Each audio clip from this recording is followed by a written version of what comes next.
terms of questions, yes/no questions could be easy to answer, so you may want to think about yes/no questions. The open and closes are 90 seconds, as the candidates know. Each candidate will have a chance to answer a question in 60 seconds, and some candidates, given the respective question, will have a chance to rebut in 30 seconds. I'd like to briefly introduce all the candidates. We are sitting in alphabetical order. We start at the end with Kacho Ashajian. He is a Republican, small businessman, and assemblyman. Salute Carvajal. He is a Democrat. He is a Santa Barbara County supervisor. Justin Fareed. He is a small businessman and a rancher. He's a Republican. Steve Isaacson, no party preference, is an electronics engineer and a businessman. Matt Kokanen is a financial planner and a businessman, also a Republican. Benjamin Lucas, a Democrat design consultant. Bill Ostrander, a Democrat farmer and nonprofit director. Helene Schneider, a Democrat, mayor of Santa Barbara. John Ubersachs, no party preference, is a social scientist and biostatistician. Congratulate candidates. You are looking at the next representative for California, District number 24. But let's begin the debate with opening statements. We're going to start at the end with Kacho Ashajian.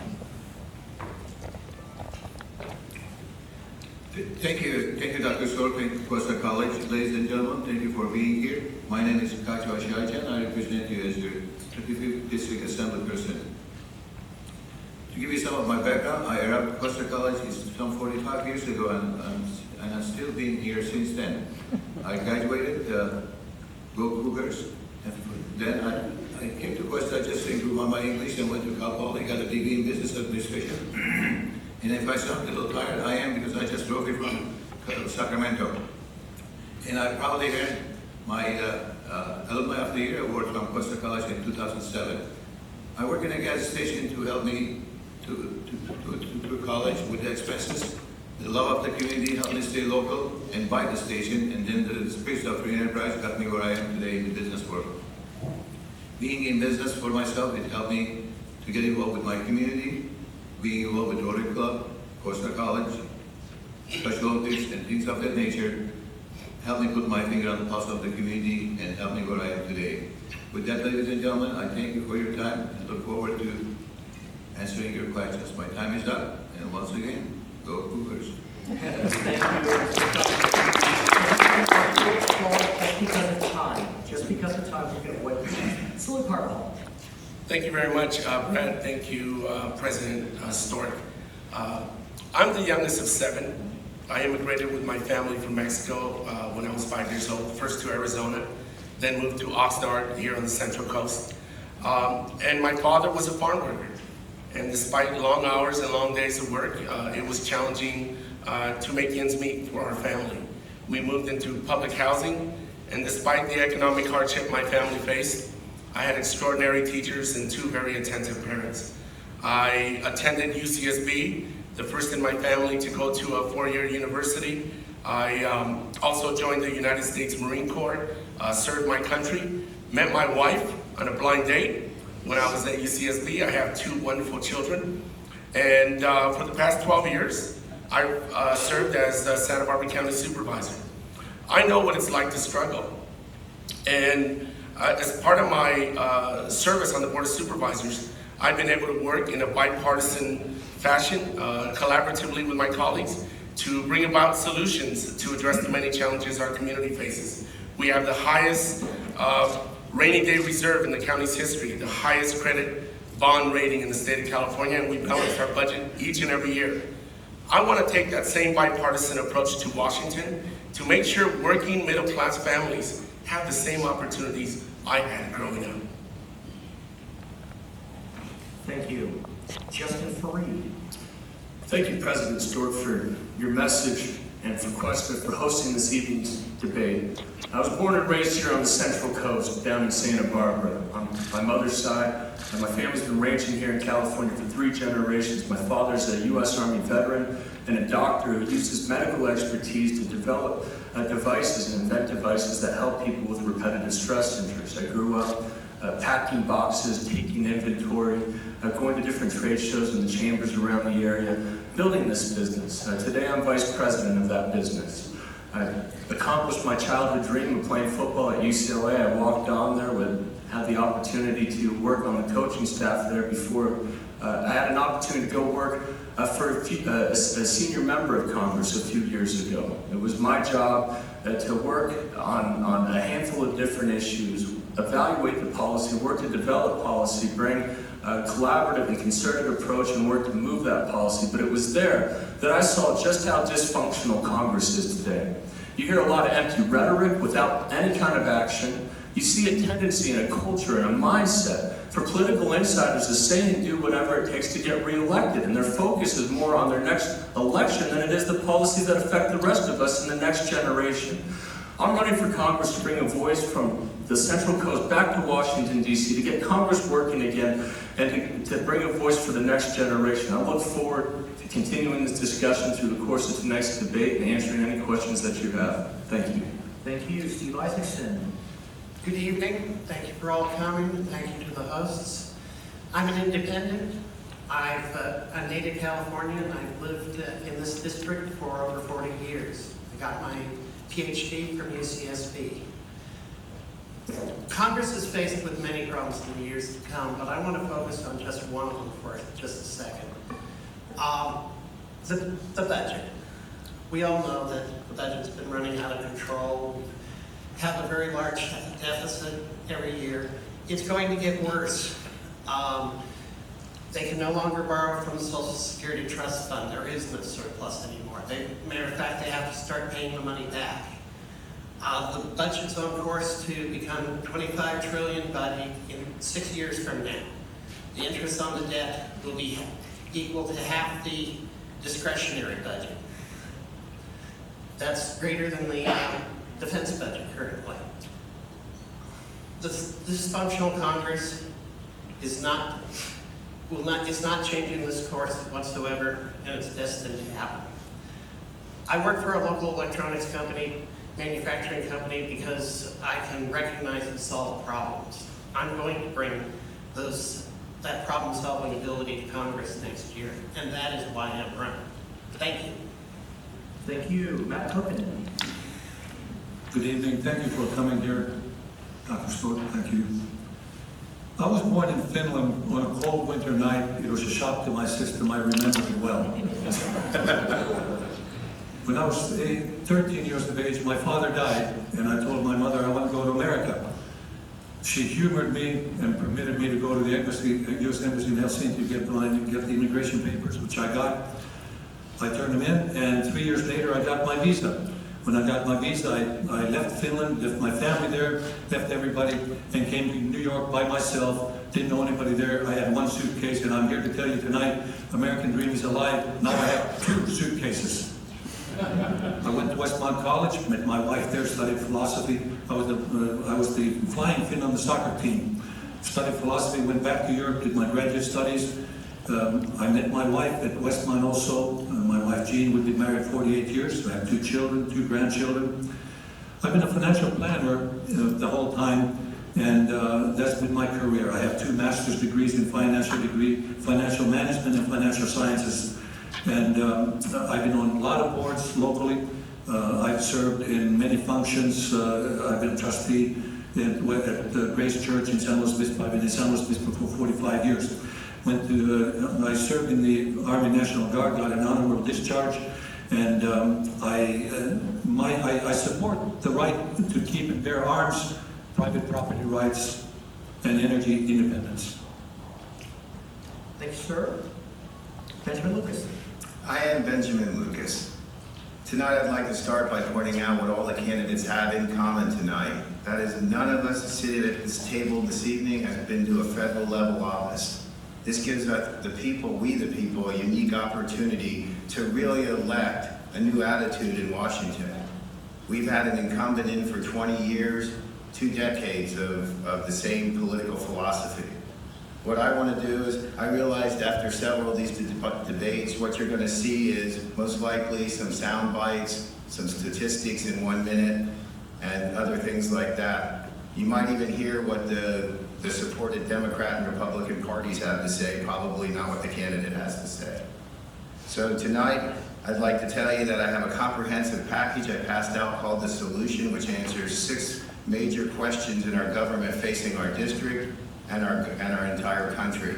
They are energy, infrastructure, immigration, gun control, education, and employment. So if you're in the audience tonight, make sure you picked up a copy. If you're listening on NPR, KCBX, or your local Cox station, go to thelucassolution.com, follow along with the debate, and you'll be able to take notes and follow a detailed outline. I thank you for your time tonight. I thank Cuesta College, Charter Cox, and Mr. Stork for inviting us all here this evening. Thank you. Thank you, sir. Mr. Bill Ostrander. Good evening to all of you. You know, I've heard Mr. Carvajal tell that story about his family quite a number of times, but honestly, it always strikes me that that's actually his father's story. And honestly, most of us here over the age of 40 have actually got the same story.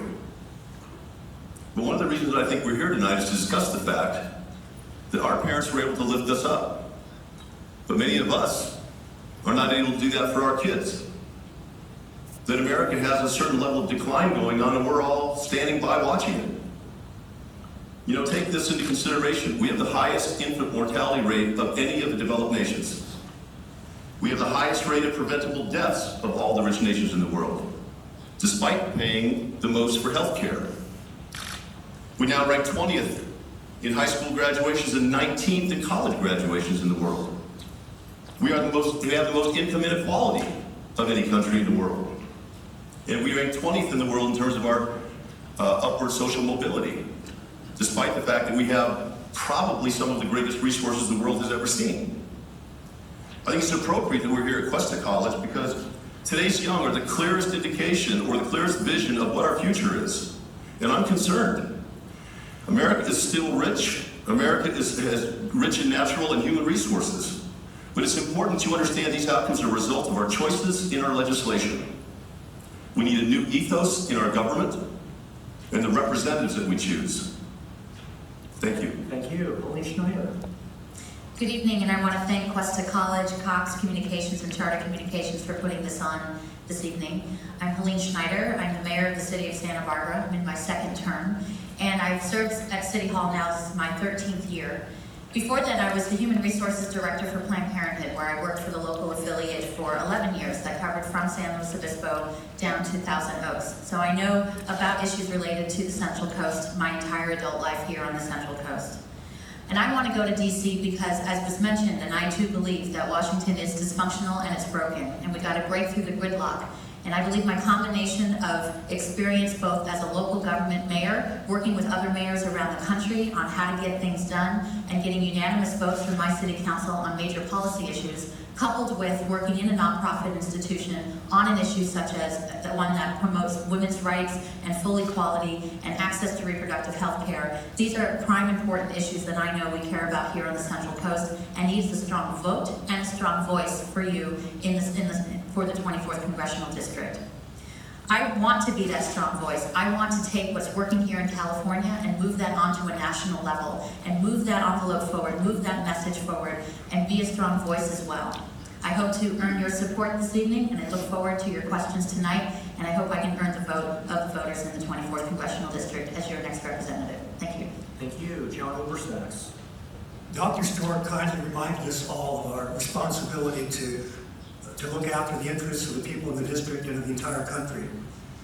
Now, our country today is in the midst of a grave crisis. It's an economic crisis, but it's also a moral crisis and a cultural crisis. This crisis is particularly hard on the young people. Now, if you investigate it, you'll find that at the core of this crisis is that the United States today has become a global military empire. We've been at war for 15 years. That's a new record for our country. We're in war in 7 countries right now. We've squandered $6 trillion in Afghanistan and Iraq with nothing to show for it except to make more enemies. And these wars on top of it are immoral. Any talk about humanitarian concerns are pretexts. These wars are being fought for oil and for profit and on behalf of international banks. This is the ugly truth. At the same time, the Republican and the Democrat parties are dividing and distracting the population at the national level. Now, I'm saying that we have a way out of this, and that's to elect independent representatives who are committed to the path of peace. That's the opportunity I'm giving you. The journey of peace is not going to end in this election. But until we begin, we can't start. Until we start, we can't finish it. Please vote for peace. Thank you so much. Quick reminder, we will take a break around 7 o'clock, around 5 to 10 minutes. That will be for use of the facilities for the candidates. We begin with questions that have been prepared by students and faculty at Cuesta College, not by myself. The first question, we'll start with candidate number 2, which would be Salud Carvajal, and then move downward. Last May, the Refugio oil spill threatened marine life, our beautiful beaches, and public health. What is your stance on drilling for oil off our coast? And how do you plan to leave a positive mark on our planet if elected to Congress? Mr. Carvajal. Thank you very much. I have had a long-standing record of being against offshore oil development, exactly for the example you've raised. The perils do not outweigh the benefit. What we need to be doing in this country is investing in divesting ourselves from fossil fuels and investing in renewable energy. The Refugio oil spill reminded us of the peril that has not only to our environment, but our economy. And what we need to do in Congress is to make sure that we have better oversight than we had in this particular case through PHMSA in the Department of Transportation that provides for oversight of conditions and making sure that pipelines are capitalized in a way where they are being taken care of and they're being replaced when they reach the end of their life.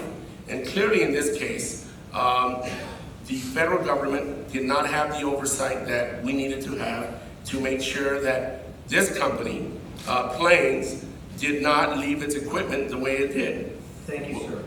Thank you, Mr. Fareed. First and foremost, I've traveled the Central Coast meeting with voters all over the place and had the pleasure and honor of meeting with a small business that just started out creating LED lights, creating more energy efficiency that lasts longer and keeping costs lower.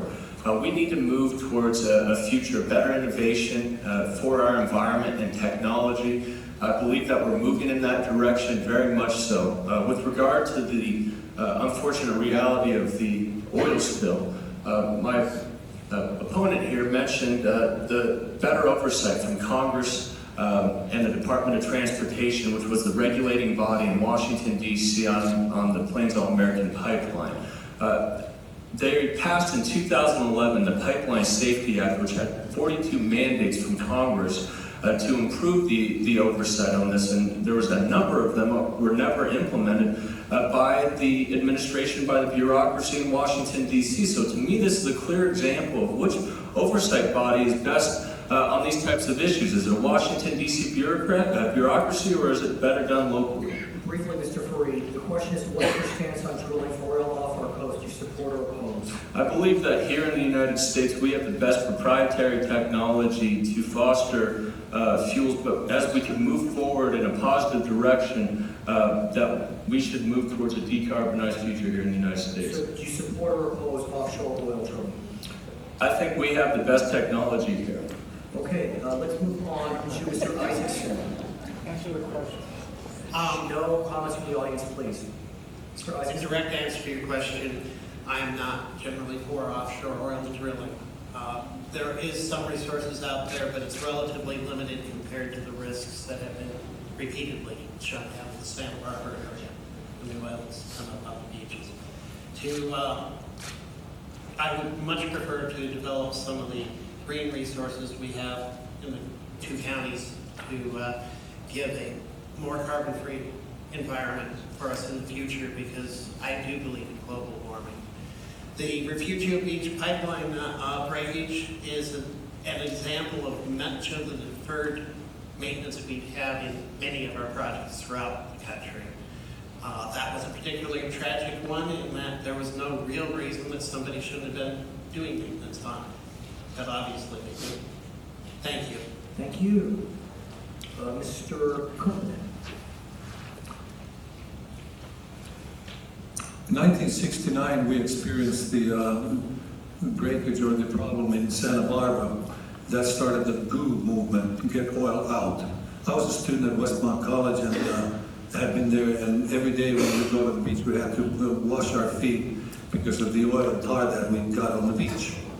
Well, the channel is the second most active area of natural oil seepage in the world, and there's more oil, natural oil seepage from that area than more every year than what the Go and Get Oil Out movement showed back in 1969.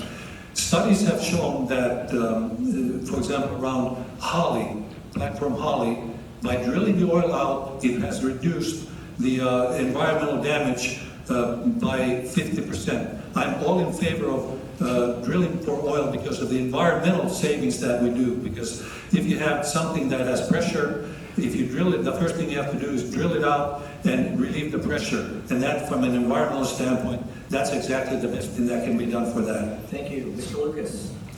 I support offshore oil drilling, and I feel that the accident at Refugio was a direct caused by Lois Capps' office, actually.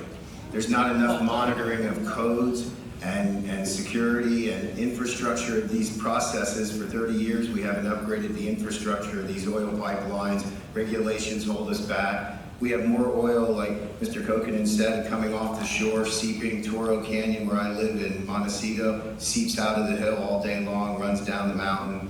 We have it everywhere in Southern California. We need to export this oil. We need to get it out of the ground. It will seep. There's new, more safe technologies. All oil isn't used for fossil fuels. It's used for all kinds of production of many products, and Southern California is one of our incomes. Thank you. Mr. Ostrander. Absolutely not. This is a simple issue. It really is. Oil is a 20th century technology. It is a 20th century power. It is not a 21st century power. You know, if you think about it, the Earth actually produces 22,000 times more power than all forms of energy on the Earth combined. It is a fairly simple thing to realize that oil is not simply about stuff that seeps out of the ground and gets on your feet at the beach. We have a global warming crisis. Why would we not try to move away from that technology in any and every form we possibly can? At the same time, we are subsidizing oil companies to about $5 billion a year in tax subsidies, while externalizing the costs. What sense does it make to continue to invest in that? It's fairly simple. We need to put more money into solar powers and alternative energies. Solar panels are now 80% cheaper than they were just 5 years ago. We need to move into 21st century, and continuing to subsidize fossil fuels is a poor choice. Thank you. Helene Schneider. I do not believe the federal leases on offshore oil should be renewed, and we should get ourselves away from offshore oil drilling, especially on the California coast, as well as in the Gulf of Mexico. And that is something that's the challenge. The challenge is, how do we plan for and pay for the transition from a fossil fuel economy and energy into a clean and renewable one? And you have to do it in a way that respects the industry itself and the workers in it, so you can put money into research and development and jobs into clean and renewable energy sources. Refugio was an onshore oil spill that went into the ocean, and the issues related to federal oversight for shut-off valves and inspections obviously were woefully inadequate when the spill happened, and that very important component of oversight and inspections needs to be obviously very much more strict and strictly upheld.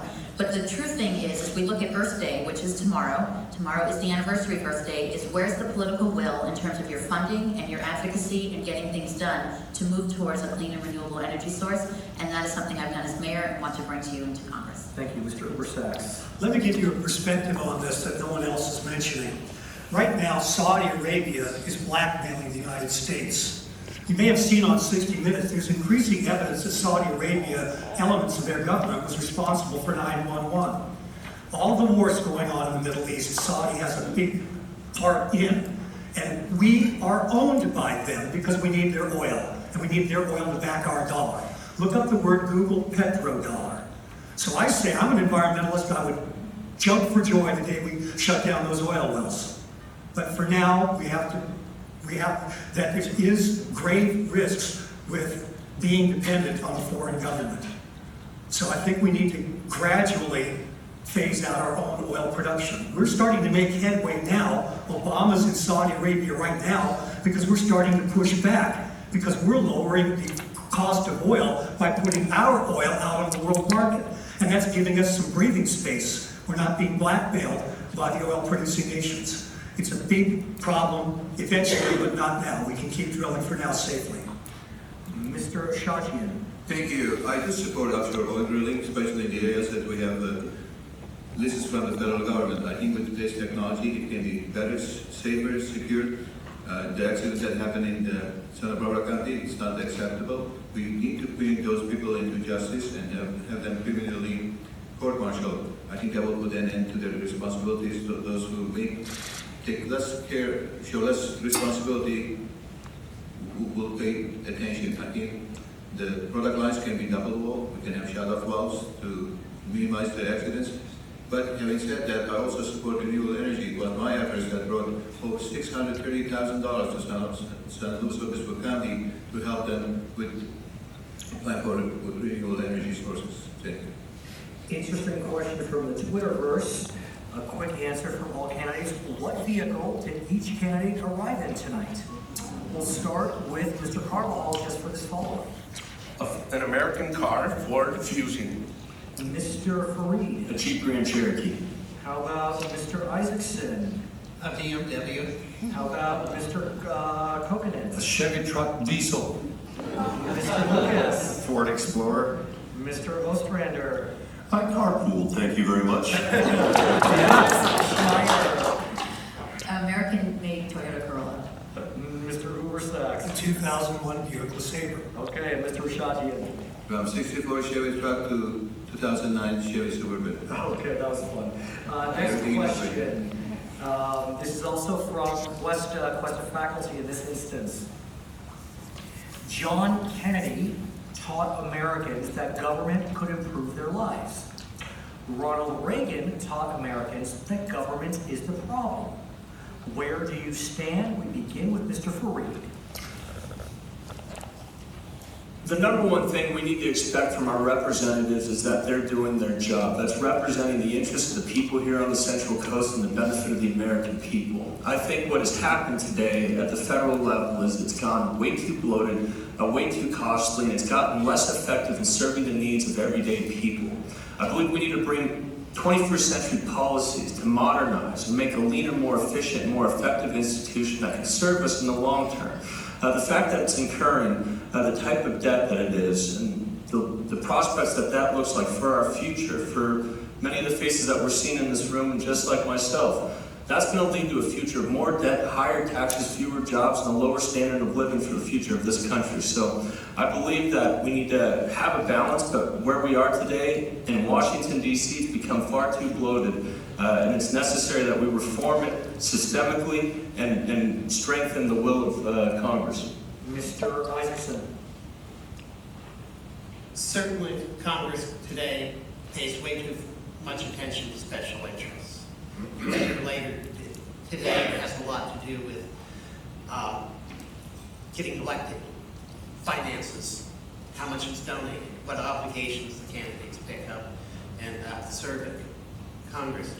Congress in particular, but all of government, needs to pay attention to the people and what they need, what their needs are, and not what some corporation needs that day. Yes, aiding the corporations to give us jobs and such is some need, but primarily the job of Congress is to serve the people. It is our votes that elect them. That's what's important. Mr. Isaacson. That was you? That was me. Mr. Kokanen. Well, President Kennedy said, ask not what your country can do for you, but ask what can you do for your country. Wise comments. I don't disagree with that, and I'm a Republican. Now, what President Kennedy also did, he reduced the income tax rate, and he went against his advisors because he said if we lower the tax rates, we will, as a government, actually increase the tax revenue to the government. That's exactly what happened. And that's exactly what Ronald Reagan did also. He decreased taxes, and that stimulated the economy, and we've done extremely well by that. The basic job of government is to keep its people safe, and it's not supposed to be controlling people. And for example, the Obamacare, it wants to control our bodies, and if they control our bodies and health, they control us, and I'm absolutely against that. My comment is for the government, leave people alone. They will, the ingenuity of American people has taken us very well forward, and it will continue to do that. I believe in American people. Let's hold our applause, but thank you, Mr. Lucas. John Kennedy and Ronald Reagan both had one thing in common. They both lived through social change. One was for social and one was for economic change. Both served their people, both served their community for the times they had to do so. John Kennedy was in a social era of change. Reagan was in a financial era of change. Both served their people just as well, and I think both are just as important as presidential icons in our past, and we should both study them for those reasons. I think they were both effective presidents, and one thing they conquered was they both were able to catch the will of the people at the time they were presidents. The 60s, the will was social change. Reagan was going through the hardest times socially with Russia and everything else, but he had economic downturn in his economy. Thank you, Mr. Illustrator. One of the worst things that Ronald Reagan ever did to all of us was when he uttered his famous line, the 9 most fearful or scary words in the English language is, "I'm from the government and I'm here to help." He took our, which is our government, and turned it into the indefinite article of the. He made us turn against one another. He made us turn against government. And government is actually us. The fact of it is when these people are talking about how they want to be independent and they're so self-serving. How many of you have iPhones out there? Do you know that your lithium battery and the internet connectivity and your touch screen and the GSP that you all have all comes from publicly funded research? What we have is a mixed economy, and that mixed economy has shown us the greatest development of human quality of life ever in the last 100 years, and it was because it was a confluence of our government with our private enterprise. I agree with Mr. Kennedy. Thank you, Ms. Schneider. President Kennedy not only asked not what your country can do for you, but what you can do for your country. It's a two-way street. He also had the moonshot and talked about that we were going to get to the moon within before the decade was out. He didn't get to live to see that, but his vision and the motivation and the funding and the priorities and the political will made that happen. It made the United States a stronger place to live and a more economically viable place to live. And I think the other thing President Kennedy did was realize that in looking at the rights of civil rights of all Americans and looking to the speakings and teachings of Dr. Martin Luther King when he said that no one is free until everyone is free, and that you have to make sure that you have civil rights and civil laws throughout the country before anyone can really move to their full potential. That's the thing that a governor, that's the thing that a president and members of our House of Representatives can bring that tone, that office, and that perspective on a national level so that we are all reaching our full potential. Thank you, Mr. Ubersachs. I believe it was George Washington who said that government is an organ of power with which one segment of society imposes its will on another segment. So my position is that if something has to be done by the government, we failed. What we have to do instead is realize that we are a nation. Our government is not our nation. We're the nation. We need to work out our problems together with fraternal love and with concern for one another, bearing one another's burdens. If we have that attitude, we don't need the government to solve our problems. If we don't have that attitude, the government can only make mischief. So government is not I agree with Reagan on this one, in short. Fair enough. Mr. Shahi. Thank you. I think there's a lot of truth with both presidents, what they have said. Our decisions does have an impact on our society. For example, who we do trades with, how we can improve the economy, how do we create jobs. I see a lot of youngsters among us upon graduation. We want to be sure that you have jobs available for you. Otherwise, we're not doing our job. We need to make America more competitive. We need to make our county more competitive. We need to make our state more competitive. My 38 years of being in business has helped me wear that hat through the decision-making process that I've been experiencing here in the county level for 3 terms and also on the state level for 3 terms. Mr. Carvajal. Thank you. Certainly, I agree with President Kennedy. Government has a fundamental role in every society. And certainly we live in a democracy, one with free enterprise. And government needs to provide for an environment that's balanced. One where free enterprise can prosper, but one where we don't forget to ensure the rule of law and to ensure that we have programs that lift everyone up. Government is our education system. Government is our military. Government makes sure that we provide for programs for those who need assistance, Social Security, Medicare. Make sure that there's worker protections. Make sure that there's a balance in our lives, that our air is protected, our water is protected.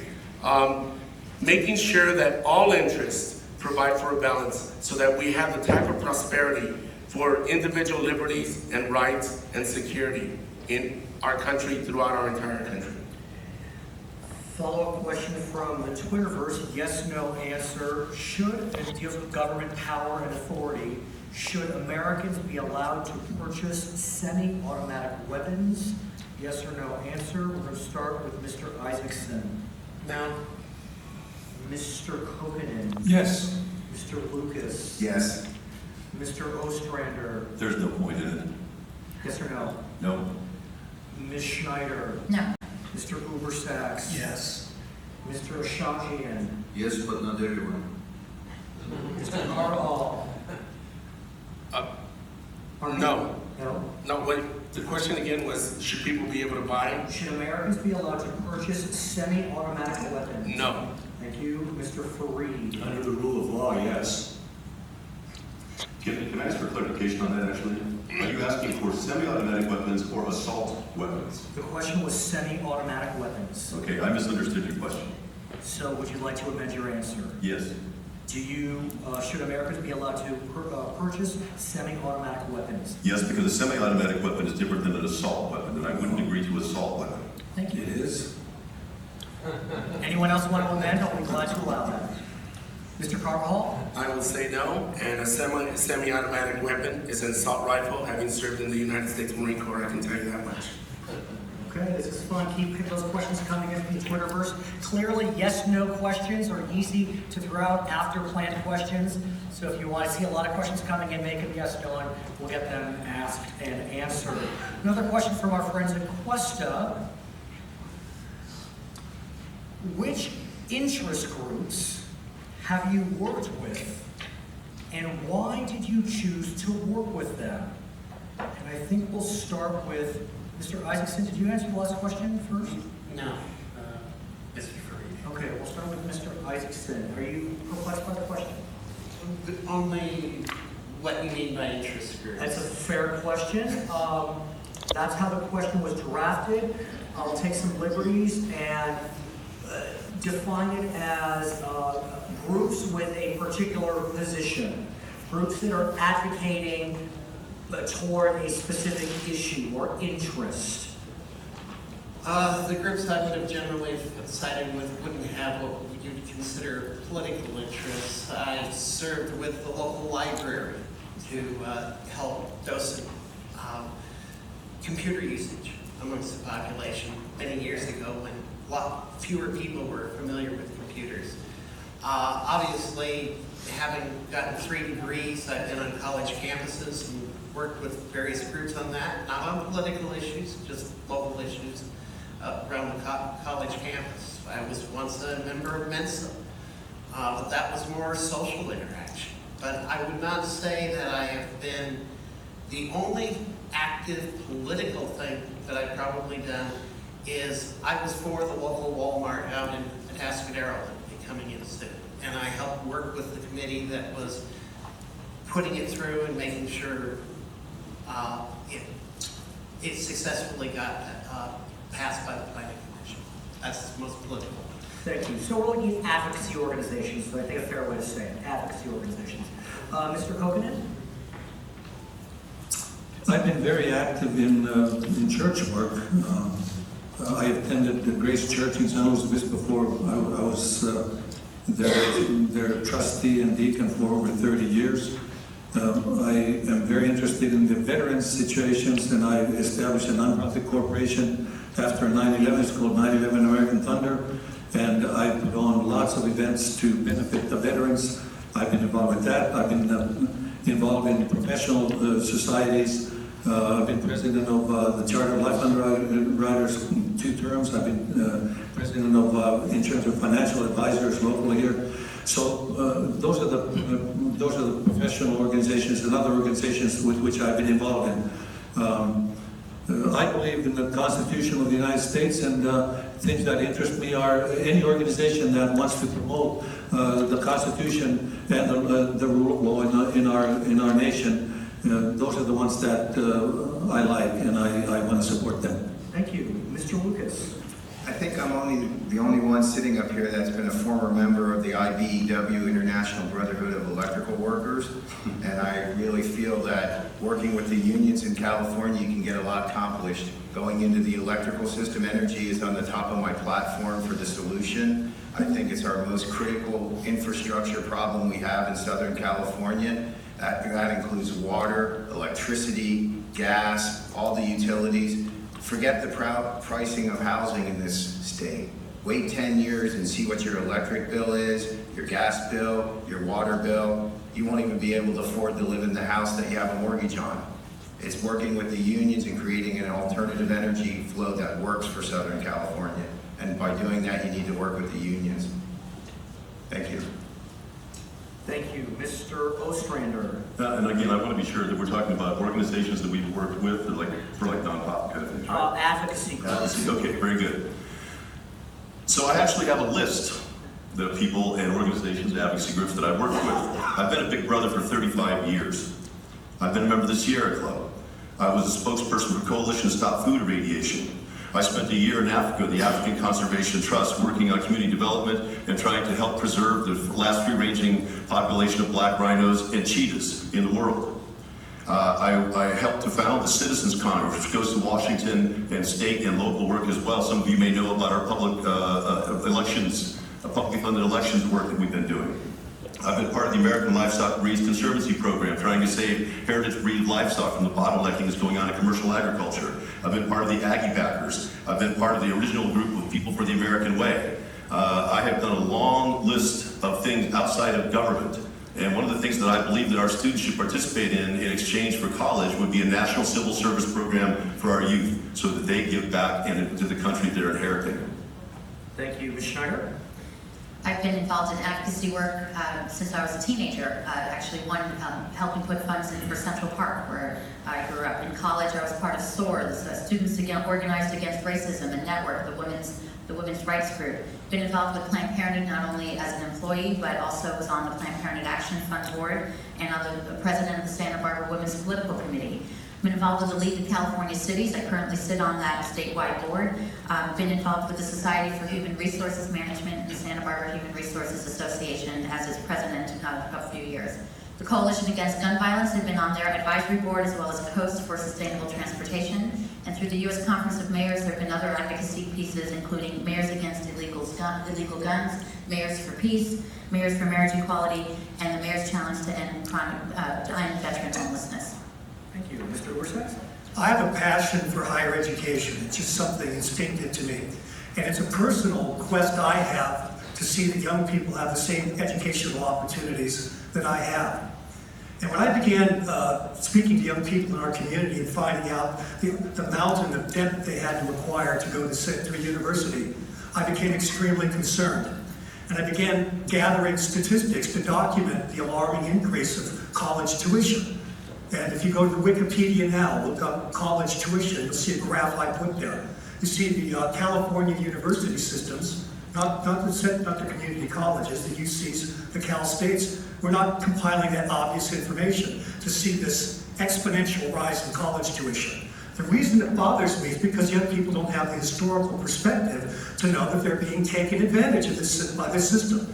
And they're going deeply in debt. So I've organized my own advocacy group called Californians for higher education reform. I urge students to get politically active and demand justice. Thank you, sir. Mr. Ashajian. Thank you. I'm one of the founding members of Couple Executive Partners. So what we do, we mentor the students. I'm also involved with many local law enforcement agencies, such as the Sheriff's Advisory Foundation, also slowly being a member of my Rotary Club for 32 years with a lot of goodwill in our community. Involved with Special Olympics for 27 years, and most of you know what we do there. The list goes on, but not that I do it for publicity reasons. I'd rather just do that on a private life and not discuss it publicly. But thank you for the question. No, thank you. Mr. Carvajal. Thank you very much. I have been involved with the Head Start Association, promoting child development programs regarding the environment, the Sierra Club, and the League of Conservation Voters. I have been involved with Planned Parenthood of Santa Barbara, Ventura, and San Luis Obispo. I have been involved in with the Rape Crisis Center in Santa Barbara, the Education Foundation, a number of veterans groups, as well as Women Against Gun Violence. Been involved with their advocacy group efforts as well. I've also been involved with a number of higher education groups, and more importantly, I just appreciate working on a daily basis with many of the various community nonprofits in my community to make sure that all their issues that are important to them are issues that we are working collectively to move their missions forward. Mr. Fareed. I'm a Rotarian. I serve on the Santa Barbara High School Foundation Board, my alma mater. I serve on a nonprofit board that works with first responders and veterans who have come back and deal with post-traumatic stress disorders. I've worked with the Police Activities League and the Special Olympics. These are some organizations I've worked with. My number one interest, and the interest group that I'm working to represent, is all of you in this room. I've spent a great deal of time meeting with voters all over the Central Coast, whether it's a fisherman up in Morro Bay, whether it's a firefighter in San Ynez, whether it's a teacher in Lompoc, farmers or ranchers in Santa Maria or San Luis. I've spent a great deal of time listening to people's concerns, and it's necessary that we have representatives in Congress that place the people that have sent them there to serve them before any other interest. We have Congress that's become an atrophied branch of government that isn't doing its job or owning up to the responsibility that they were sent there to do. And I want to talk about some of those reforms later on this evening. We have more questions from the Twitterverse. We're going to ask 2 questions, and then we'll take our break. These are yes/no questions. I think it allows the candidates to give quick responses and allows you to get more questions answered. This question, I know you're all running for Congress, but it's a question that's been asked. Do you support the new California state law raising the minimum wage to $15 an hour? We're going to start with Mr. Kokinen, yes or no? No, because there are unintended consequences with that, such as We're going to do yes or no answers, so we the thank you for answer that. is no. Thank you, sir. Mr. Lucas, Yes. Mr. Ostrander. Yes. Ms. Schneider. Yes. Mr. Ubersacks. Yes. Mr. Ashajian. No. Mr. Carvajal. Yes. Mr. Fareed. No. Mr. Isaacson. Yes. One more question, which is a yes or no from the audience again. Do you support keeping abortion legal? There are no qualifications. That's the question. I'll read it directly. We're going to start with Mr. Lucas, Yes. Mr. Ostrander, Yes. Ms. Schneider, Yes, absolutely. Mr. Ubersacks, That's not a yes or no question, I'm not going to answer it. Mr. Ashajian. I agree with that. This needs to be explained. I will in a second. Mr. Carvajal. Yes. Mr. Fareed. I second that, or third that. Mr. Isaacson. Yes. Mr. Kokinen. No. Did I ask Mr. Lucas? Yes, you did. Okay, so I'll expand on it. Do you, oh, it's my daughter calling. I'll just take it. Should I answer it? Yeah. Should I answer it? What do you think? Yeah. I'm not going to answer it. Brad, you're supposed to put that on silent. I know, but I'm taking Twitter-related questions, so be that as it may. Let me ask another way, with permission from the audience. Do you support Roe versus Wade, or do you believe it should be overturned? So upheld or overturned? Okay, is that fair? Good. We're going to start with Mr. Ostrander. Upheld or overturned? Upheld. Roe v. Wade. Uphold. Uphold. Ms. Schneider. Uphold. This is a moral question that philosophers need to debate, not candidates with sound bites. We'd like to get an answer because I know you'd like to. I'd like to have you listen to me about what St. Thomas Aquinas has to say about this, and St. Augustine. It's a deep question. it is a deep question, but we do have a Supreme Court. I'd Although you love to won't speak be a to the member- Supreme Court. Although you won't be a member of the Senate, you will have a say in terms of federal policy. So would you, let's say for argument's sake, would you support or oppose a candidate This that's is a divisive question, and putting our politics in yes or no questions is exactly the problem. That's my answer. Okay, sir. Mr. Shajian. I lean towards the pro-life, but there are conditions such as incest, the mother's life in danger, or rape, that woman needs to make that decision for herself. Hopefully she will be surrounded with her physician and family members to support her.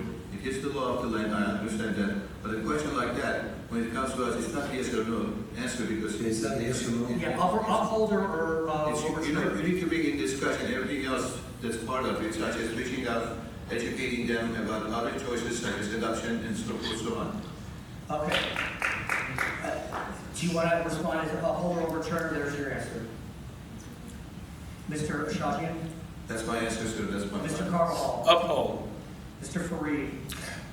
This has been ruled by the Supreme Court, and then you also have the 10th Amendment with what each state has their own set of laws on the books as Uphold well. or overturn? That's my answer to the question. Okay. Mr. Isaacson? Uphold. Mr. Kokanen? Overturn. Thank you. Mr. Lucas? Uphold. Who knew? The last question before the break would be so exciting. We're going to take a break. Harper County and our public lands. More than 50% of our area is in public lands. Secondly, transportation.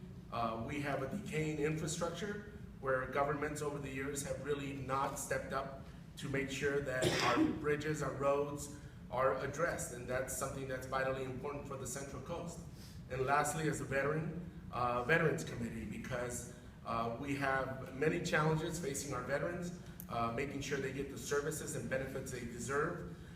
We have too many veterans committing suicide, and we need to make sure that we're addressing their mental health needs and that we are taking care of our veterans, period. Mr. Fareed? This is an incredibly diverse district with a bunch of individuals who come from all different backgrounds. That's why the first priority I would have is serving on the Energy and Commerce Committee.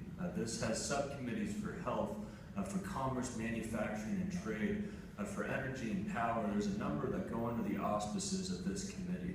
My goal is to bring economic growth and jobs back to this district and to this country moving forward for the future. Furthermore, I'm very passionate about reforming the institution of Congress to get it working again for the American people. And under those circumstances, I think that needs to be the top priority of any representative, because it's not a functional institution anymore. And that's why I would also be very interested in the oversight and government reform. I'm also a big proponent of budgetary reform and reforming that systemically. So the budget committee and how taxpayer dollars are being spent, ensuring that people get a return on their investment, and that people have more money in their pocket at the end of each month. I'm going to take a quick liberty and ask Mr. Fareed. You're running as a member of the Republican Party, and you've spoken about the dysfunction of Congress. Let us presume for this question that the Republicans maintain control of the Congress and you become a member of the Republican caucus. How will you prevail upon your Republican colleagues to fix the dysfunction which you abhor? I think Is that part of the one committee that he's supposed to be on? As the moderator, I took the liberty of asking a follow-up. I appreciate the question. I think this is a great opportunity with Republicans controlling both chambers to actually move for reform. I think over the course of the last 2 decades, there's been such a tug-of-war, political tug-of-war, that's gone away from the policy and who has control from the top down as opposed to the bottom up. So I believe that this is a great opportunity for someone who is a Republican to work with other members of Congress to actually reform the institution and getting it working again for the American people. So, yes. Why don't we have Mr. Ostrander offer a rebuttal? Boy, that stuff makes me a little nutty. The Republican Congress for the last 2 presidential terms has been nothing but an obstructionist Congress. It's astounding to me that you sit there and you believe that somehow the Republicans are going to come through with the answers that solve things when the Congress that was run by Republicans actually filibustered the bill to to lower student loans from 3.4% to the same rates that students could get from the big banks. But your Republican colleagues actually have been obstructionists from the beginning. Remember the health care that they voted 62 times against? The fact of the matter is that the Congress is dysfunctional because we polarize ourselves, and part of that reason is money. Okay, anyone else? I'm going to respond to that. I mean, this is the same partisan talking points that we continue to hear from people on either side of the aisle. This is a significant problem because it's plaguing the entire arena, Mr. Ostrander. Beyond that, you seem to be looking backwards. I'm looking forward and figuring out how we can move forward as a people and as a country for the future of this nation. Mr. Ubersachs. Okay, this is a problem for us to solve as people. We're being played for suckers by falling into this fighting. They're dividing and conquering us. We need to unite ourselves as citizens. We need to reach across the aisles in our own households, in our own workplaces, in our own communities. You're a Democrat, you're a Republican, we're all Americans. We're one nation, indivisible. Think about those words when you say the Pledge of Allegiance. That's our strength. That's our only hope. If we're not indivisible as citizens, then we're going to be preyed upon by our Congress and by the partisan strife. Ms. Schneider. When the I Republican- want to respond to... Ms. Schneider's next, and then you'll get your turn, sorry, I promise. When the Republican establishment said that their main thing was to make Obama a first-term president, that all they could do is obstructionism, that's a problem. When Scalia died, and within an hour they're saying we're not even going to have a hearing in the Senate, that's a problem. But it's not just the Republican establishment, it's the Democratic establishment too. The representatives that you should vote for are people who are going to listen to the constituents. And the more that we do that throughout the country, the more we can get things done. And it's both sides that are really the plague on both houses in that capacity. Mr. Kokkonen. The Obamacare was passed without a single Republican vote. Whether or not, or it is true that the House has voted many, many times to pass it, but that doesn't show obstruction on the Republicans' part. It shows obstruction on the Democrats' part by not permitting it to be overturned, because that's what the Republicans wanted to do. Anyone else like to follow up with regard to this line of questions? Yes. Mr. Carvajal. You know, I would hope that Congress takes a page out of the Santa Barbara County Board of Supervisors. We certainly have differences, but we coalesce, and we pass really good policy. Certainly this Republican Congress has failed the American people. They don't even want to consider the president's nomination for the Supreme Court.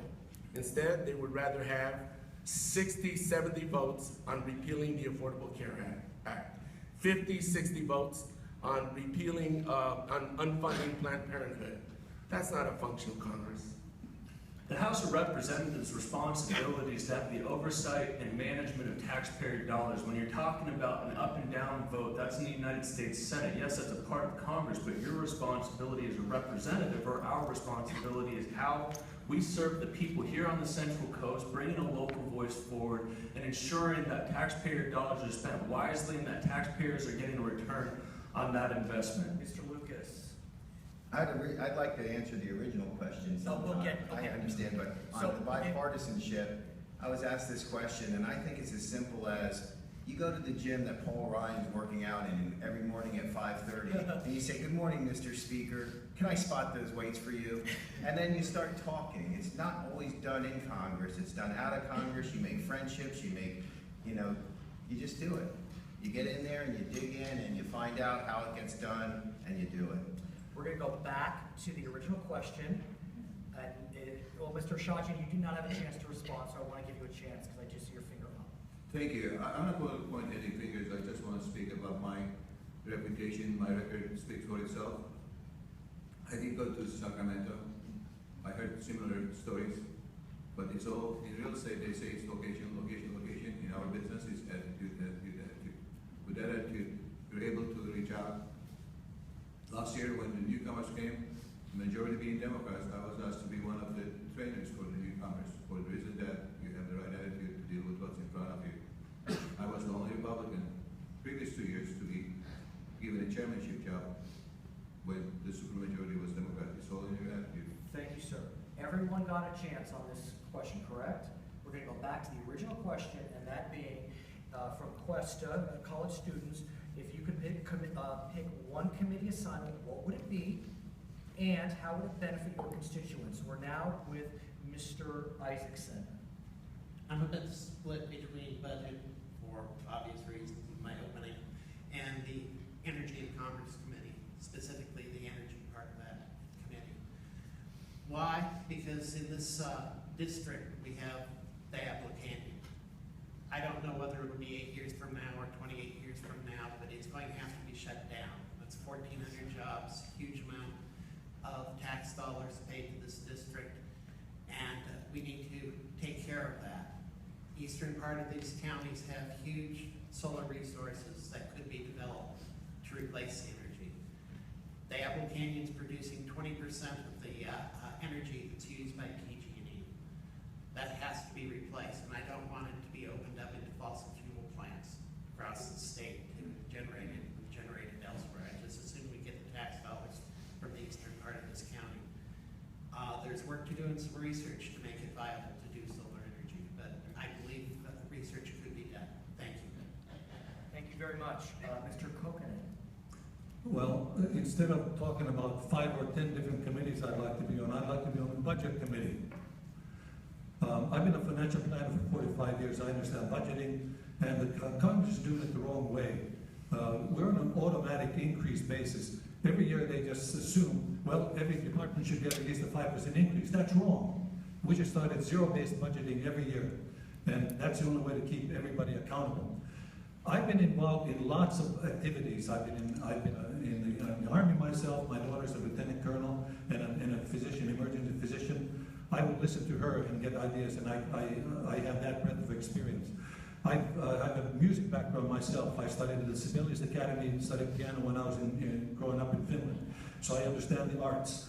My understanding of the educational system is in Finland. I'll bring that in because that's considered to be one of the best educational systems in the world.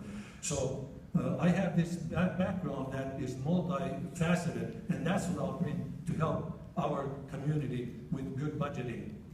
Thank you. Mr. Davis. No, Lucas. Mr. Lucas.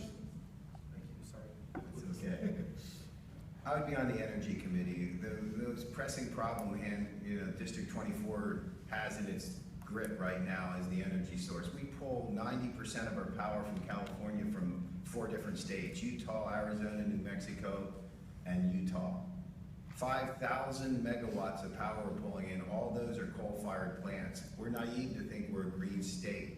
The only alternative for our energy is the Bloom technology, the oxide exchange, where you can take biofuel, natural gas, methane reclamation, run it through an oxide exchange cell. You can be totally off the grid. Coca-Cola is using it, Google's using it, Facebook is using it. Coca-Cola saved $700,000 their first year, and they're off the grid. It's 80% efficient, solar's 15% efficient, and they all have to be reclaimed. All these solar panels we're producing, we don't have one reclamation plant built to handle the income of all those solar panels. They're only 15%. Our power in this state is natural gas. We can use it and get off the grid. Thank you. Lots of great questions coming in on Twitter at Brad Pomerantz. Tony, our director, could you tell me what time I would need to back up to 20 minutes before we end using that clock? Just pass a note up to me so I know. We're going to continue with a question from Twitter. I love this question. Where is it? I loved it so much I lost it. There it is. And we're going to be starting with Ms. Schneider.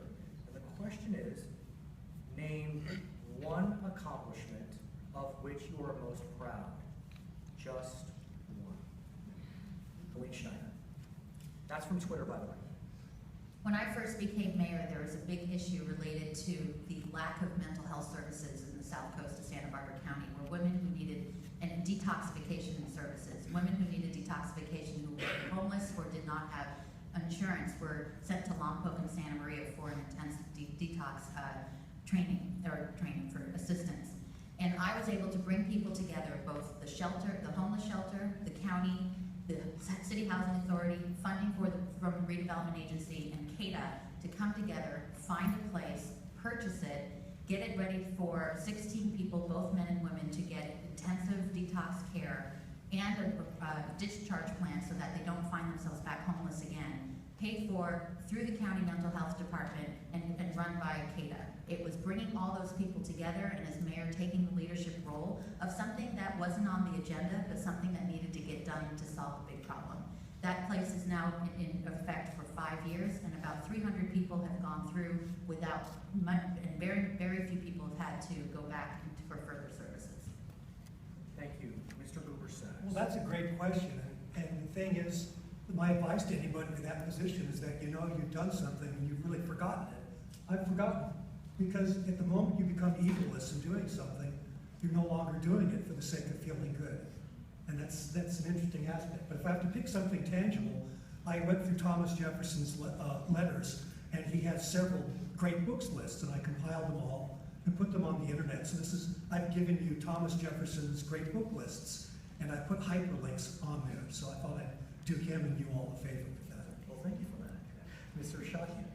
Besides being married to my wife, 5 years ago, I was approached by Santa Barbara District Attorney Joyce Dudley, who said she was very upset that she couldn't put the rapist behind bars because he got away because she was not married. This was the law in 1837.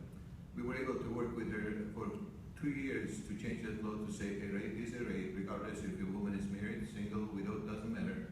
A rape is a rape, and the rapist deserves to be behind bars. Has everyone noticed, by the way, that I've said Mr. Shachian's name correctly every time? Has everyone noticed that? I just need to say. Mr. Carvajal, which Thank you. also I could have messed up. Carvajal, I could have done that. But, Mr. Carvajal. Thank you very much.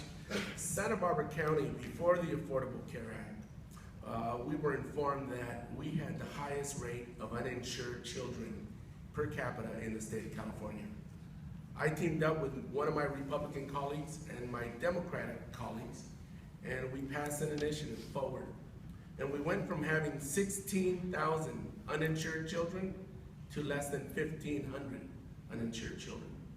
That's something I'm very proud of, to see the tangible results of good policy that impacted the lives of so many of our children in our community. Mr. Fareed. Question one more time. The question is, what one accomplishment are you most proud? One accomplishment. Well, I'm very proud and honored to be sitting here before all of you today to discuss the issues at hand. Mr. Stork mentioned, or Dr. Stork, excuse me, mentioned leadership and how it can be perceived by people. I've always believed that a leader isn't necessarily the strongest or the smartest, but somebody with a vision and the courage to act upon it. There's a lot that's wrong in politics today. The fact that you hear so much empty rhetoric, the fact that you don't have people who are thinking about the next 10 or 20 years from now and how policies are affecting us long term. I believed it necessary to have these conversations with folks throughout the Central Coast and to build a campaign with that kind of directive, to serve in that kind of manner, and to bring integrity back to Congress. Thank you. Mr. Isaacson. I try to think of what are my accomplishments, and most of them have to do with my technical field of study and engineering products that I've helped design. But you want one thing that I'm most proud of? That would be married to my wonderful wife who's in the audience for the last 30 years. Very sweet. I married up as well. Mr. Kokanen. When I was 13, after my father died, I said to my mother, as I mentioned, I want to go to America. I'm thankful to God that I am here, and I thank America for being willing to accept me as an immigrant, as a young person at 16 to come here. And as a result of that, I met my wife at Westmont College. I thank God for her, and I thank this country for giving us the freedom of and being able to be here in a country with religious freedom and living here with freedom of conscience. I've been able to have a wonderful career by which I've been able to help thousands of people on the Central Coast with insurance products, with retirement products, with giving them a direction of good financial future. I'm also proud of the fact that I've been able to go and have a case at the United States Supreme Court on the 10th Amendment, limiting the federal government and in its jurisdiction, which case, by the way, I won 9-0 with Scalia writing the opinion. So I consider them to have endorsed me totally, and I am thankful for that. I got 9 of them. Mr. Lucas.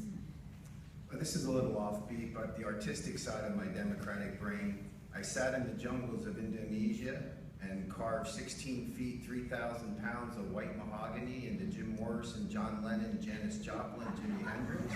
And it's been accepted into the Smithsonian Art and Sculpture Museum in Washington. It's currently in the Ava Museum in Baltimore. If the listening audience would like to view it, you can go to peacetotem.net. And I'm very proud of that, and I know it. And actually, I own the house of Jim Morrison of the Doors, and I inserted it up through the floor in Laurel Canyon, and you can find that all on the internet if you're interested in it. I'm very proud of it. Great question. It's a great question from the audience. We're going to conclude with Mr. Ostrander on this question.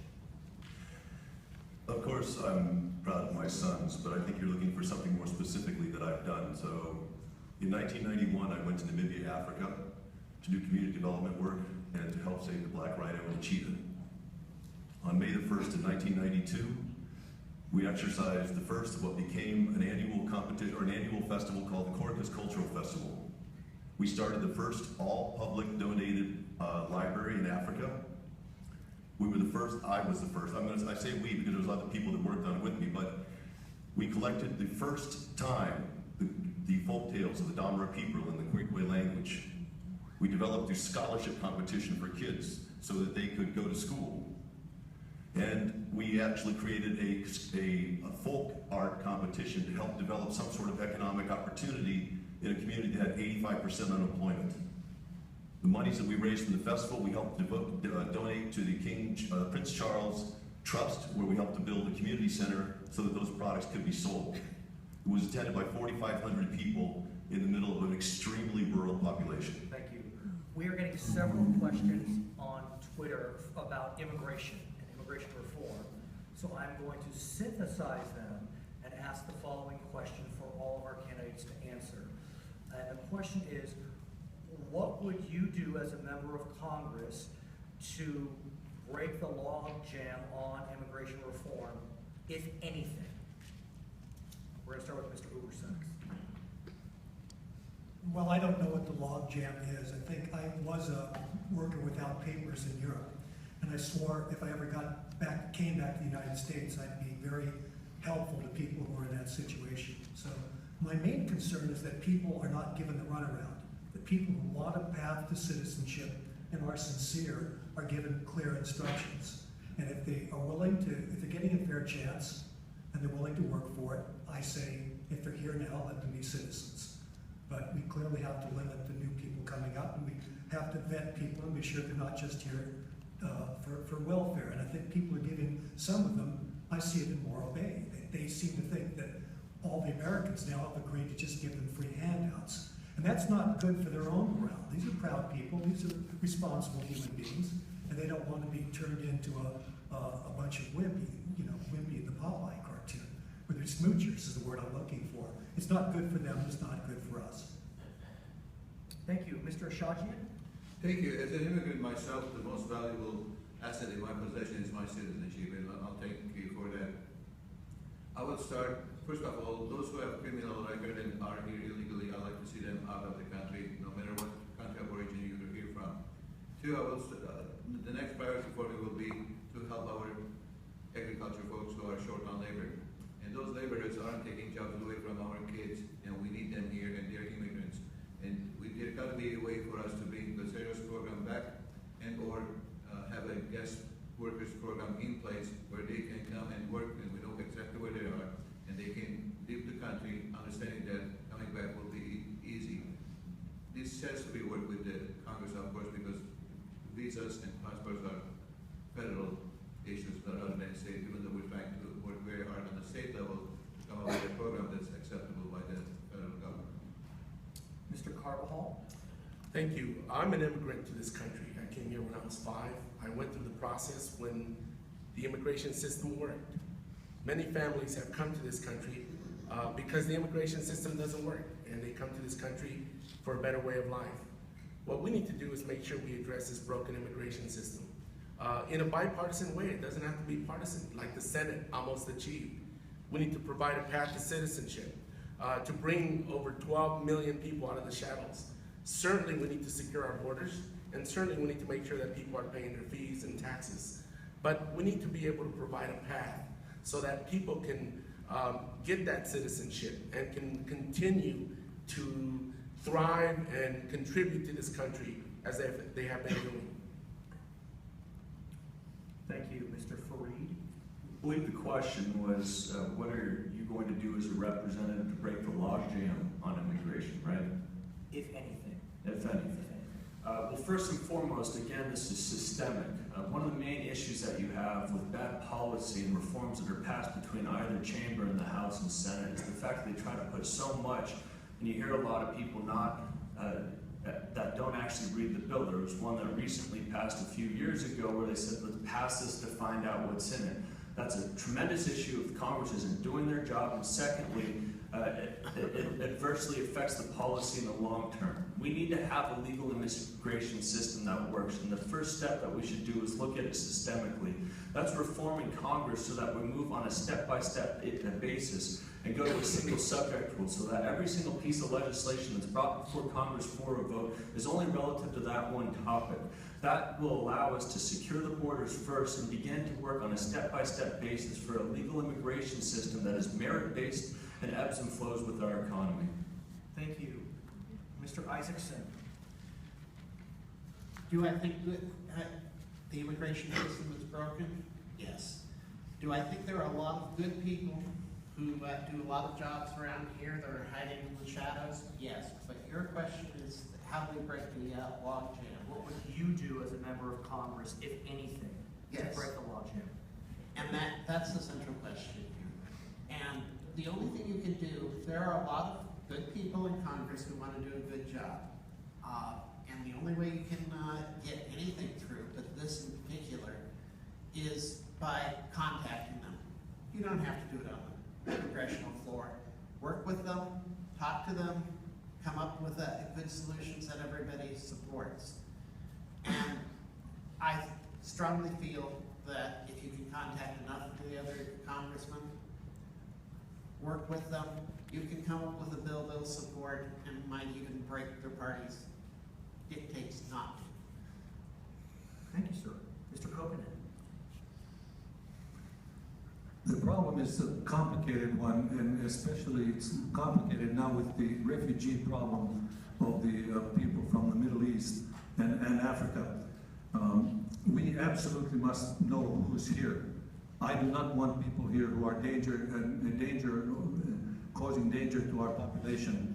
So we must vet the people who are coming here, and if there's a problem with it, if we can't vet them, then they should be kept out.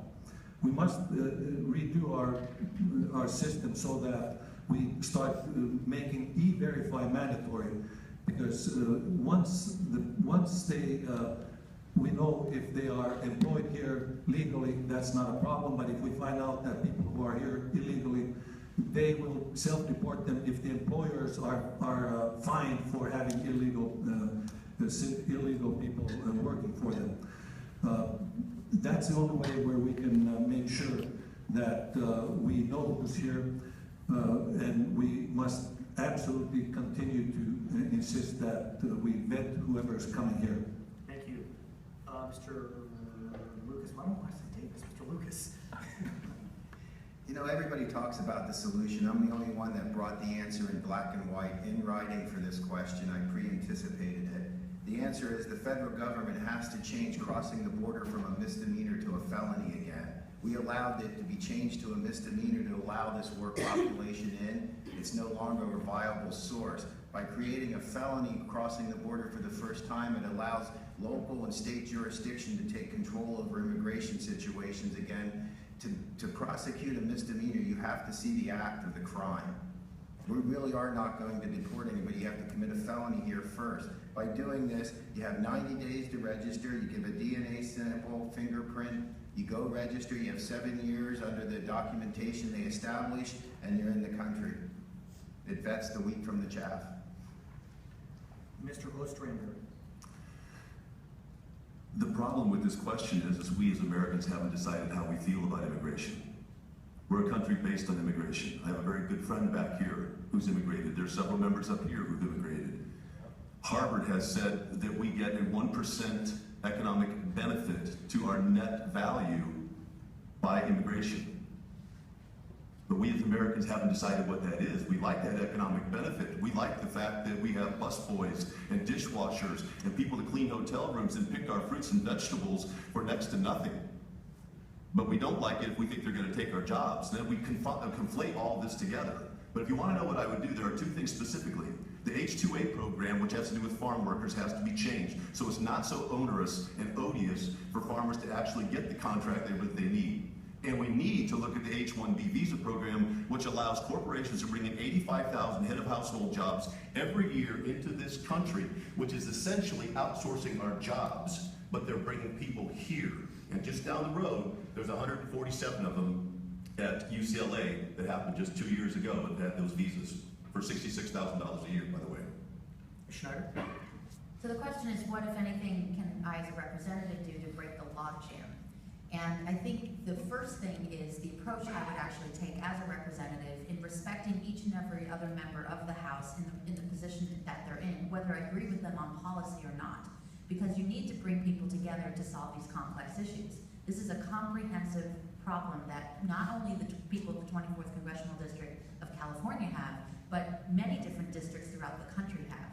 So what I would do is look at all the different congressional areas in the country and see which areas have a significant issue as it relates to immigration policy, directly representing to those, and then go to those representatives, whether they be Democrat or Republican, whatever state that they're in, and talk about where are common ground issues, how can we actually come together to solve the problem. We've been knowing for decades that both Democrats and Republicans are saying we have a broken immigration system and we need to get it done. We got to start with dialogue, work with objective data and measured results, and come up with something with a rational and pragmatic way to get it accomplished.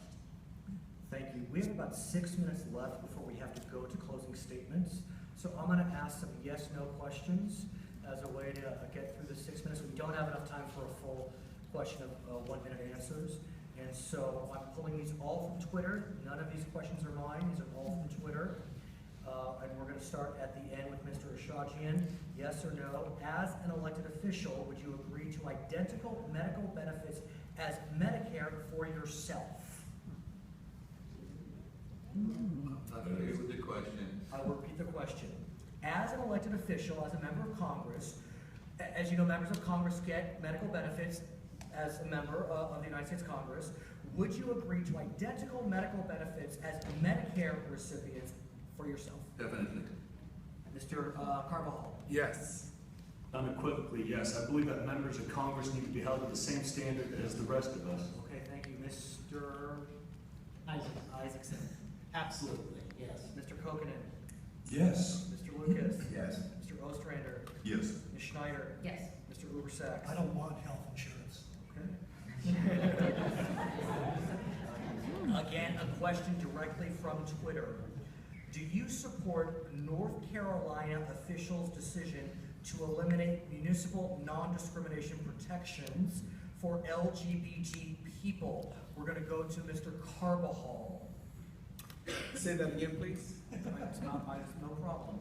Do you support North Carolina's decision to eliminate the ability of municipal governments to provide discrimination protections for LGBT people? I cleared it up a bit, but I do not support their discriminatory actions.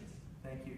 Mr. Fareed? I don't quite understand the question, but I will say that I appreciate the 10th Amendment and the states' rights without intervention from the federal government. Okay, just to be clear, North Carolina passed a law that precludes municipal governments from passing their own laws to prohibit discrimination against LGBT individuals? I think you answered the question. Well, philosophically, I don't think the state should overimpose on the municipal bodies either. What do you think, Mayor? Fair enough. We'll jump to Ms. Schneider. I don't think cities should pass any laws that are unconstitutional. That takes away people's rights. So go Bruce Springsteen for boycotting. Went out of order. Let's go to Mr. Isaacson. Well, I consider the question to have too many double negatives in it. It's very confusing. But I think I'm against North Carolina. I think it promotes discrimination, and I'm not for that. Okay, Mr. Cook. If I understand the question, Sorry, I'm reading it directly. yeah, if I understand the question, it is, can North Carolina overrule any municipal decisions that are made for the benefit of LGBT? That's exactly the question. I think that's a states' rights issue. And that's your answer, and we respect it. Yes, Mr. Lucas. I think North Carolina was wrong in passing that law, but I can absolutely see their perspective from that part of the country. It's a whole different culture and a whole different thing, and California happens to be a progressive state, so to look at it ethnocentrically from our viewpoint, we see it as totally wrong, but if you live there, you might feel that way. So I can sympathize with their ideas, but I wouldn't support it. I need to rebut that. It was my turn. You'll get to rebut it in 1 second. Mr. Ostrander. Ignorance is ignorance no matter where you are. I'm sorry. But the answer is an emphatic no. Ms. Schneider. So we're running for a federal office, and there's going to be rules and laws that we're going to look at on a federal level. The thought that some parts of the country can have more civil rights or less civil rights than others is frankly appalling. And so that we have a standard here in truth, justice, freedom. You have your First Amendment rights, you have your freedom of association. I mean, that is universal around the country, and for a member of this body to take that away from just because you happen to live in one state or another, it just sounds crazy to me. Very quickly, Mr. Lucas.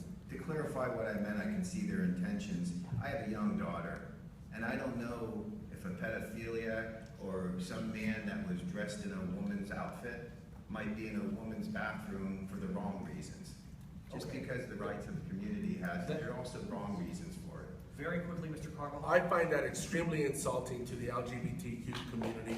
Civil rights are civil rights, and they have the same rights as any other group and any other individual in this country. Thank you, Mr. Well, Ubersack. let's get something straight. LGBT is not transgender, so the lesbians, gays, and bisexuals are kind of jumping on the bandwagon. Nevertheless, the real issue here is that we have to raise our level of social discourse. And I don't think anybody should weigh in on this or get all upset until they've taken the trouble to actually read what the law is and what the ordinance in Charlotte, North Carolina is. In the final analysis, my advice, a friend of the LGBT community, is get on the peace bandwagon and start talking about ending wars. And then you'll find that you have a lot of friends and you'll gain a lot more respect than by creating a fuss over bathrooms. And Thank you, sir. Mr. Ashajian. Discrimination of any kind, any place is not acceptable. Thank you. This concludes the question and answer portion of our forum tonight. We're now going to go to closing statements. We're going to start from this side of the table. 90 seconds, please stick to that. We're going to begin with John Ubersacks. if I weren't here tonight, we would not be talking about war. I had a kind of vision looking at the audience, and I'm going to relate that to you. I think that tomorrow morning we may wake up and find that the United States conducted a drone strike in Pakistan. Now, I often think that what happens is because these wars are fought in our name, that our names are on these bombs and Hellfire missiles.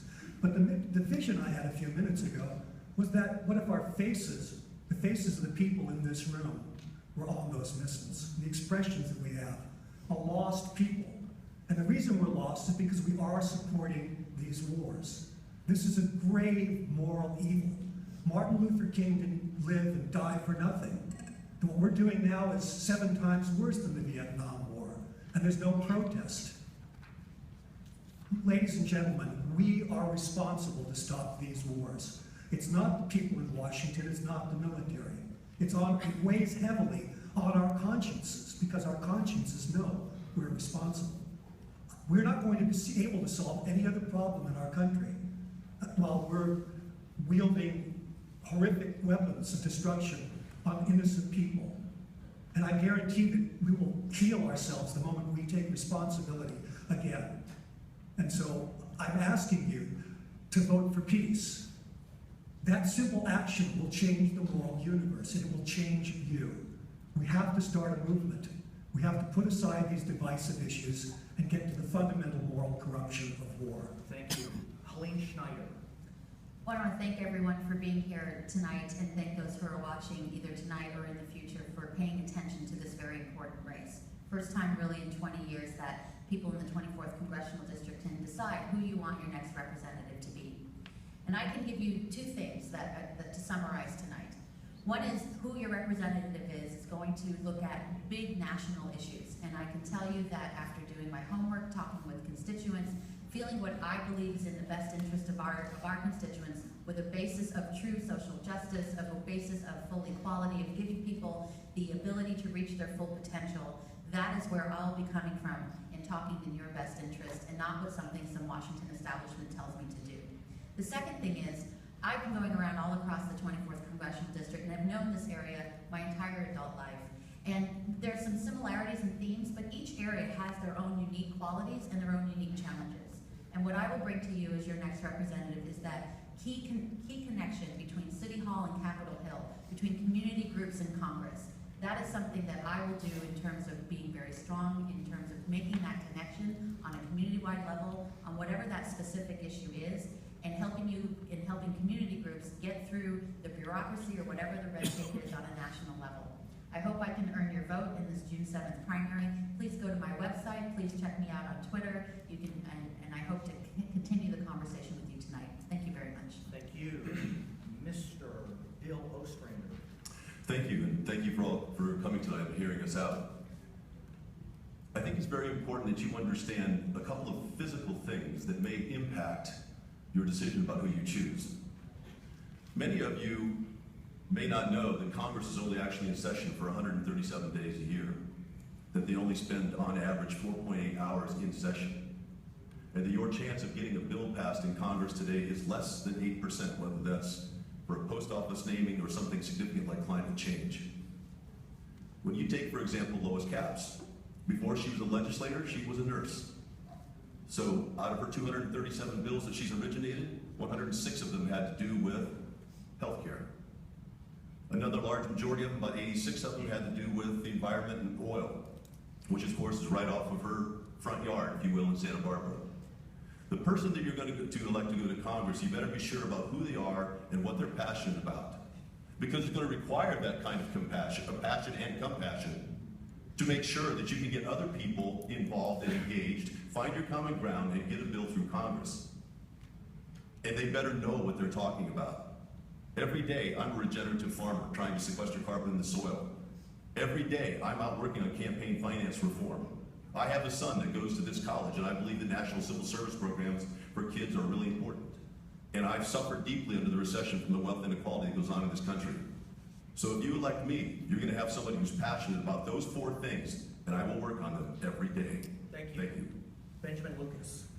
Thank you for having me this evening. I appreciate the opportunity. If you've noticed, I've disagreed with many of the Democratic opponents I have. Sometimes I sound like a Republican, sometimes I sound like a Democrat. I'm right down the middle. I'm a Reagan Democrat.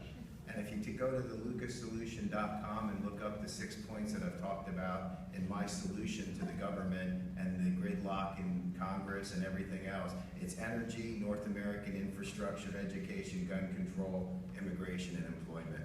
Employment is the impetus to all the success of the other 5 categories. We have jobs creation in this country, and we need to make them through our energy programs, alternative energy programs, our education. All these policies should strive for one thing, and that's to create jobs for our district, for our country, that we wouldn't have to worry about immigration if there was enough jobs here to fulfill.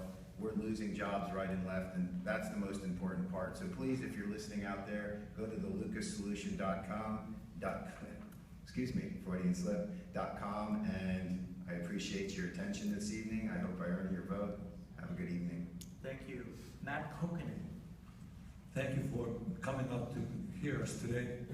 Everything I do is colored by my worldview, which is a Christian worldview. I run because I have grandchildren, and I'm concerned about their future and your children and grandchildren's future. I've been a business negotiator all my career, my business career, which is over 40 years locally here.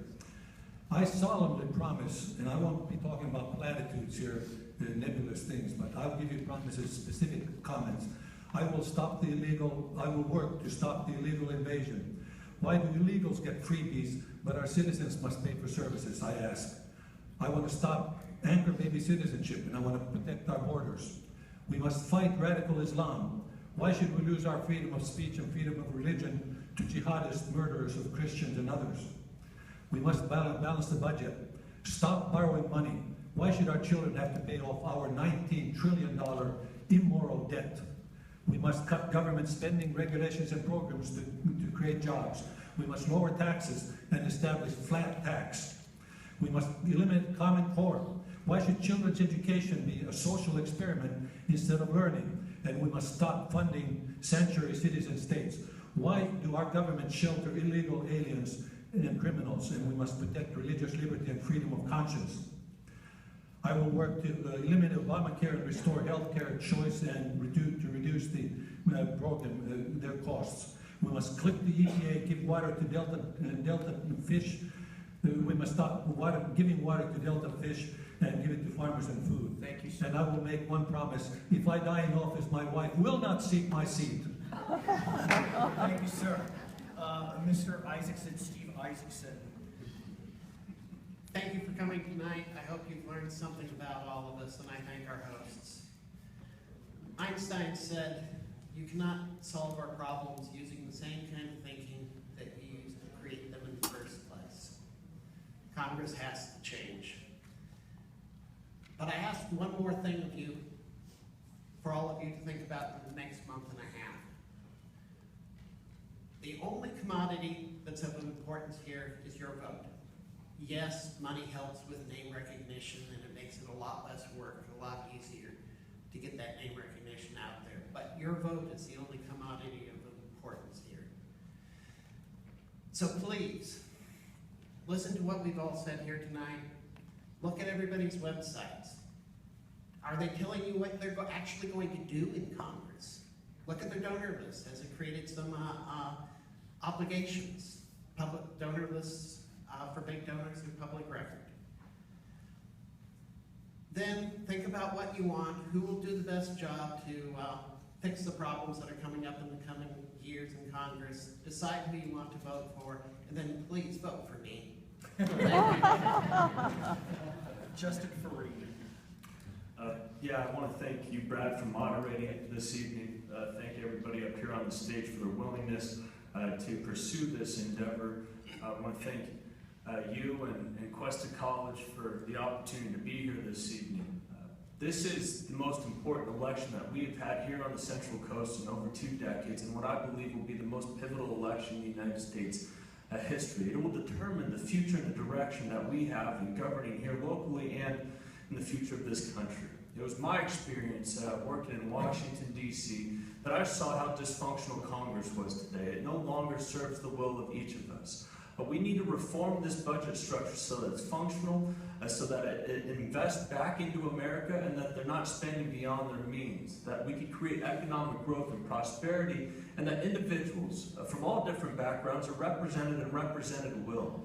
The only way that we're going to be able to make this difference is by electing people who are on a mission, who have a long-range vision of what they're going to do to improve the direction of our community and our country. And that's thinking for the next 10 years or 20 years from now rather than their next election. We need people who have information and background on policy and not just politics, and that's what I'm working to offer you. I'd encourage you to take a look at justinfree.com to get more of a background on the issues. You can reach out to me directly on that medium and on that website.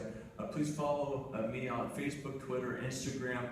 to get up-to-the-moment updates on where we are around the Central Coast. Thank you, and God bless America. Thank you. Salute Carvajal. Thank you very much. I want to thank Cuesta. I want to thank Cox and Charter, Brad, and President Stork for tonight. Tonight, you got an opportunity to see a little bit about what we all stand for and to talk a little bit about our records. You also got a chance to see my positions versus my Republican opponents on sensible gun laws, on climate change, on reproductive rights of women. We clearly are different on how we stand on those important issues. I shared with you a little bit about my experience being an immigrant to this country, being able to be afforded a great education, serving my country in the United States Marine Corps. I'm running for Congress because I want Central Coast working families, middle-class families, to have the same opportunities I had. I want to provide ladders of opportunity so people can pull themselves out of poverty and into the middle class, and make sure that we are continuing to make sure that the middle class continues to grow and prosper. And of course, we need to grow our economy, because together, everybody prospers.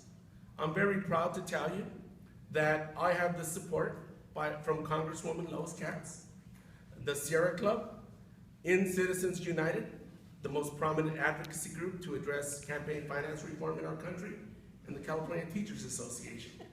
I hope to be your representative to Congress, and I hope to earn your vote. Thank you. Concho Ashachian. Thank you. As a proud product of Cuesta College, let me thank you, Dr. Stork and Carter and Cox. Glad to see you all here. Some of my accomplishments, I've been now in business for 38 years, know what it takes to make ends meet, have served your needs on this local county board of supervisors for 3 terms, left the county with $80 million in reserves, joined the state assembly. Going there wasn't easy, 26 billion in deficit. Today we don't have that. It took a lot of work, Democrats and Republicans and the governor, hand in hand. Those experiences are not easy to come by, ladies and gentlemen. There is such thing as the American dream. I'm the living proof of that American dream. I want our children and grandchildren to have the same potential I had myself. With that, I respectfully ask for your support. You have trusted me for the last 6 terms now, 3 in the local and 3 in the state. I hope to gain your trust for 3 terms in the Congress. Please visit my site, Cacho 2016, that's simple, CA24 2016.com. Look forward to be working with you. If there were some questions that you missed, I'll be happy to hang around and work with you and be sure that you get all answers for all of your questions. As I said, 38 years self-employed, I don't need a job, but there's a job needs to be done, and I have an unmatched experience to do that job for you. Thank you. Thank you. Before we congratulate these 9 candidates for an outstanding job, I would like to personally thank our production crew.